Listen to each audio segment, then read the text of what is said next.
My life can be summed up in 2 words. Earn it. Since I was a young boy until adulthood, if I wanted something, anything, whether it be good grades, a car, or how to play a musical instrument, I had to earn it. I'm very proud to have developed the same work ethics as my father and my rich uncle, because they showed me that it's not where you start in life. It's where you're going that counts.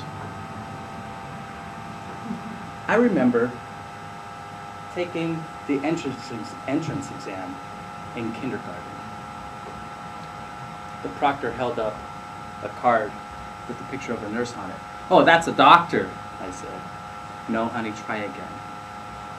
"That's a doctor," I said a little louder. "No, honey, this is a nurse."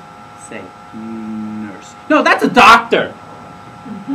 My mom was sitting next to me, shaking her head. I had barely passed the entrance exam, but I did go to kindergarten. In 1st grade, I was in remedial English. I belonged to a group called the Turtles, and I was the slowest of the slow. I had the hardest time at the bean counter, because when everyone finished, I was still guessing on answers. Math and I were not friends either. I often failed my math time tests. I couldn't even finish 5 problems before the minute was up. And so I hated school. I sat there and wondered, why doesn't anything go my way? Well, then it struck me. I found the end of the rainbow.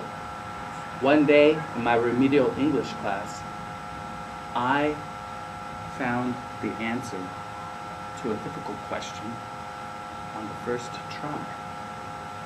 Name the characters in the story. That was Marcus, Eugene, Sam, Iris, and Kathy.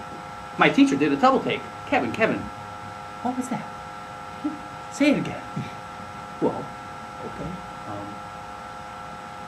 Marcus, Eugene, Sam, Iris, Kathy.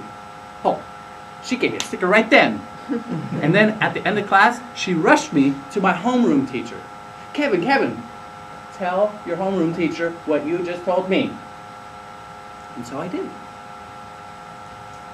I got double stickers that day.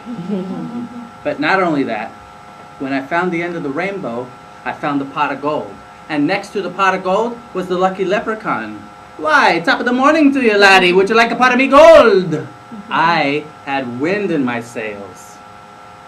And so, instead of tagging along with the turtles, I started racing with the rabbits. My confidence in reading grew and grew, and soon I outpaced the rabbits and started galloping with the horses. Then I started getting public praise from my teacher in class. "Class, you better do your homework because Kevin here is catching up." We paused the speech for a quick praise break.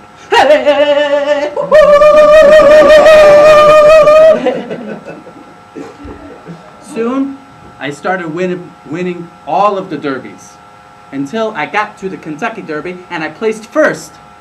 I was no longer galloping with the horses. I was racing with the cheetahs in the African wild.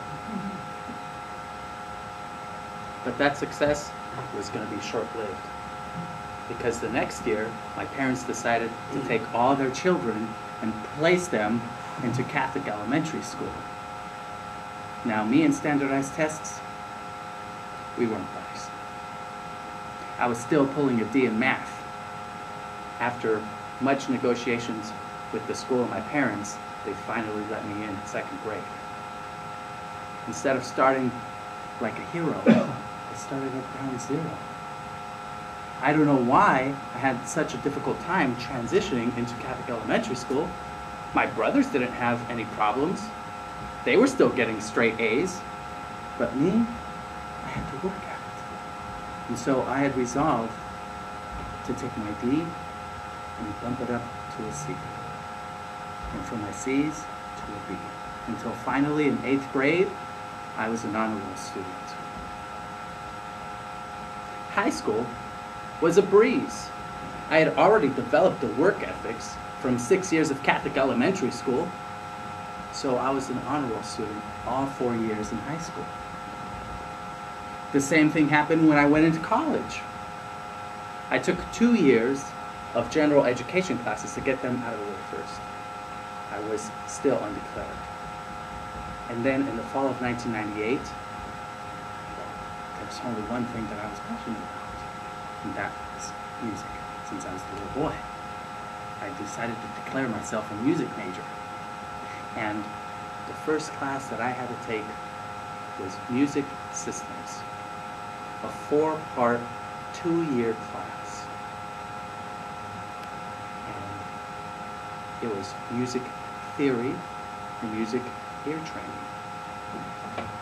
I had a little bit of experience in music theory from the private music lessons that I was taking, but music ear training, that was a completely different thing. It was a monster. People had dropped out of being a music major because they couldn't quite get around how to take music dictation. And so the first week, we took a test. I failed.